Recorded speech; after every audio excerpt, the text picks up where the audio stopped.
What's up, guys? I've gotten a few questions on how I've been going about the development of this project. Most of those questions have been related to the code. They've been curious to see like what the actual code looks like.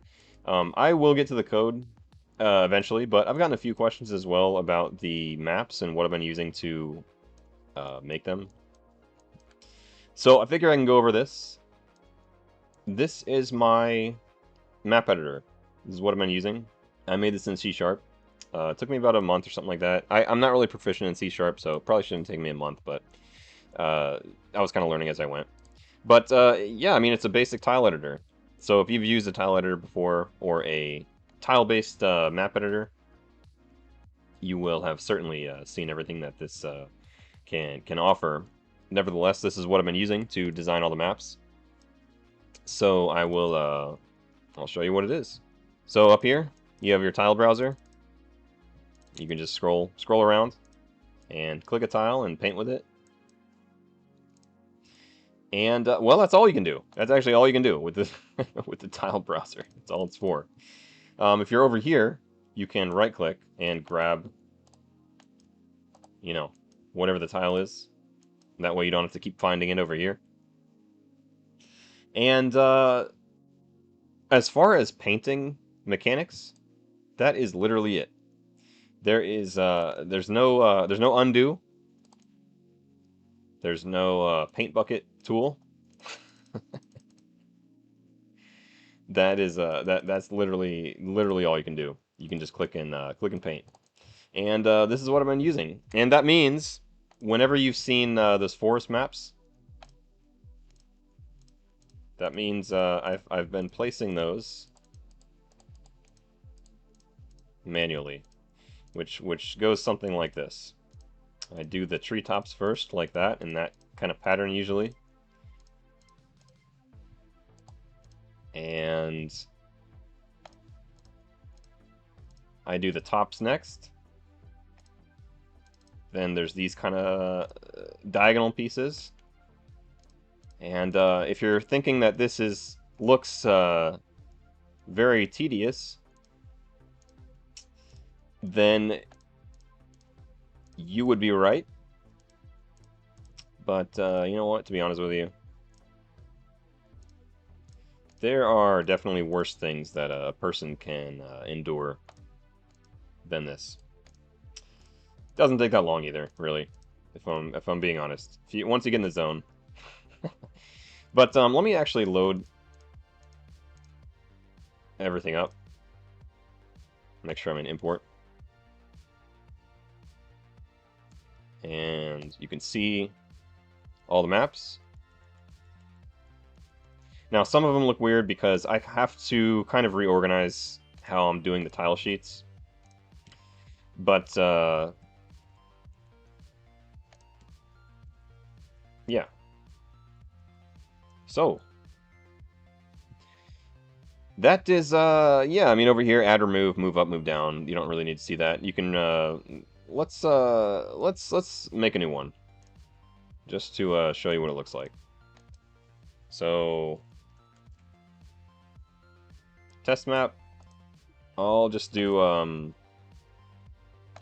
just a room.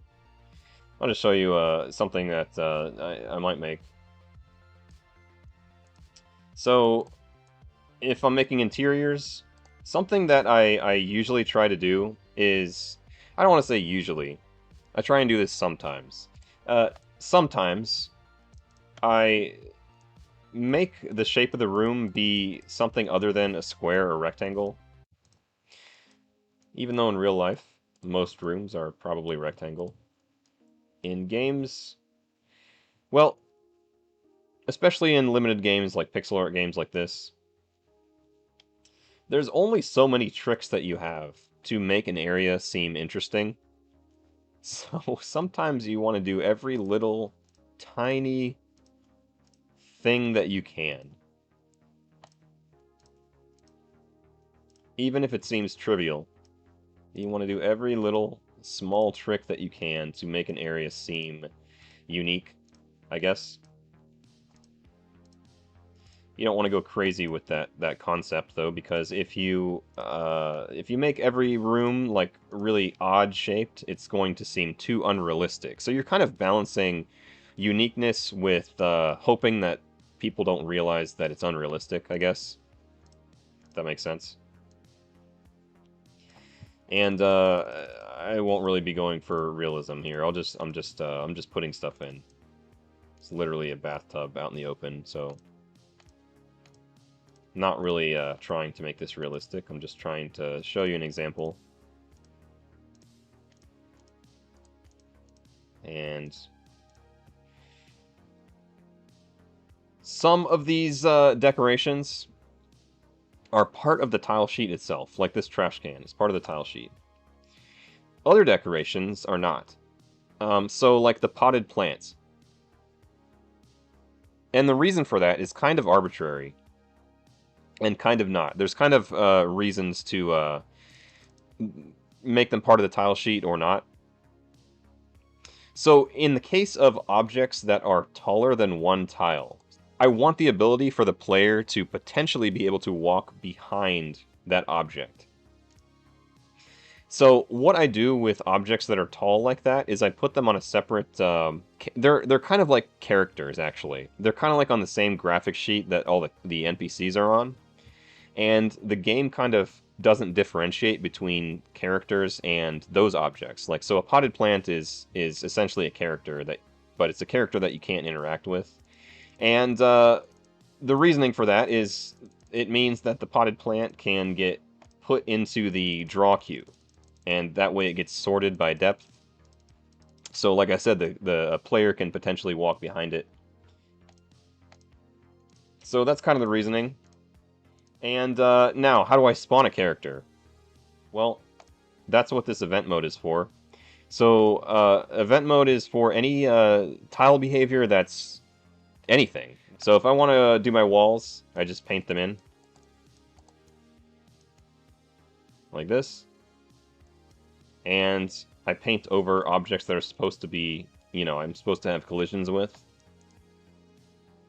Yeah, that's how I do the collisions. These are for map transfers. So if I have a doorway here, I'm not going to spend the time to make that look better. I'll just do like a map transfer like that. And all of these icons mean different things. The original intention was they mean different things. They're for different purposes, right? I actually originally designed this map editor for another RPG that I'm working on. I'm not working on it currently. It's on pause while I'm doing this one, but I was working on it. And in the other RPG, I needed more of these icons, so I kind of just repurposed this map editor for this project a little bit. But in any case, if I want to spawn a character, this is the one I use. So if I want to spawn a potted plant, I would... Oops, I'm in the wrong mode. I would, put it here. Well, how does it know that that's a potted plant? So the logic of how it knows what character is what is totally dependent on what map that I'm in.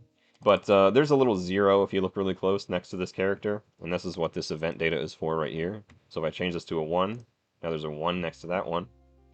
And now there's a, let's put another one over here, 2 next to that one. So this is completely arbitrary. This 0, 1, and 2, it means nothing. It has no context in this editor. It's just stored as a value. But when I load this map in the actual game engine, then I'll be able to handle like what is a 0, what is a 1, what is a 2.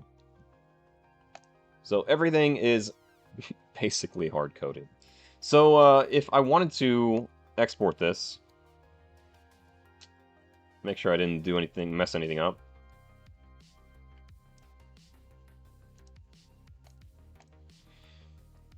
So, when I export this, it exports all of these map names into a text file in the form of an enum. So, an enum is... all you need to know, really, is this is a way to map a human-readable name to a number value. And it's essentially an incrementing table. So it starts at 0, it goes 0, 1, 2, 3, 4, right?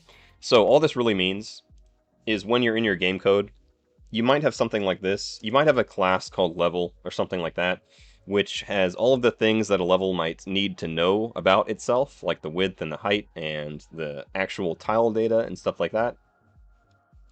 And you'll probably also have a variable that represents a collection of levels. So in this case, this would be a variable called allMaps, which is holding 50 levels. Like that's what it's made of. It's made of 50 levels. And if you want to access a piece of information from a certain level, let's say you want to access the dimensions of the first level in this collection, then you might do something like this. If I can type.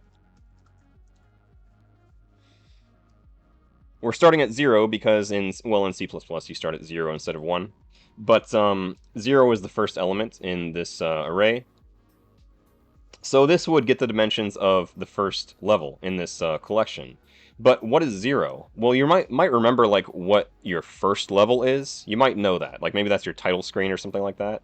But what about level 29? Do you remember what that is? Probably not. So that's the point of enums. You put something like this. Let's say, I don't know, garage. And the computer just reads this as 29. So yeah, this is just to help you as the programmer, so you don't have to remember, like, okay, 29 equals garage, and 30 equals backyard, and stuff like that. You don't have to remember any of that, you can just type these in, you know? And it just makes it easier for yourself. So here you go, here's the test map, just made.